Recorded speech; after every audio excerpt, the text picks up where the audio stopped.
पुण्यात देखील सकाळपासून मुसळधार पावसाला सुरुवात झाली। आज पुण्याला ऑरेंज अलर्ट जारी करण्यात आलाय। पुणे शहर आणि घाट माथ्यावर जोरदार पावसाचा अंदाज देण्यात आलाय।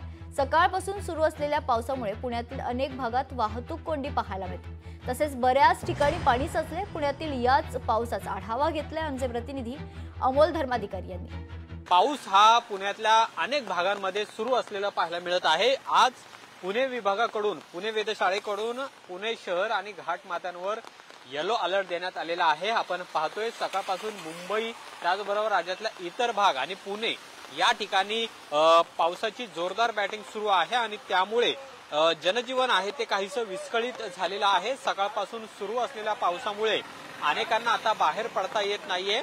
वाहतूक कोंडी अनेक ठिकाणी झालेली आहे।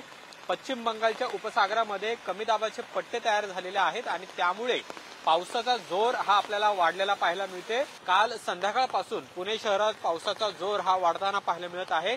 सकाळी मात्र या पावसाच्या जोरामध्ये आणखीन वाढ झालेली आहे आणि आज दिवसभर अशा पद्धतीचा पाऊस राहील असं पुणे हवामान विभागाकडून सांगण्यात सुद्धा आलेलं आहे।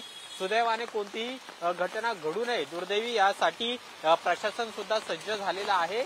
खडकवासला धरणातून आवश्यकतेनुसार पावसाचा विसर्ग केला जाईल असं सुद्धा सांगण्यात आलेलं आहे आणि आज पुणे शहरामध्ये सकाळपासून सुरू झालेल्या पावसामुळे मात्र पुणेकरांची सुद्धा तारांबळ उडालेली पाहायला मिळते आणि 3 दिवसानंतर पावसाची तीव्रता कमी होईल असा सुद्धा अंदाज हवामान विभागाने वर्तवलेला आहे। कॅमेरामन तुषार ननावरेसह अमोल धर्माधिकारी, लोकशाही मराठी, पुणे।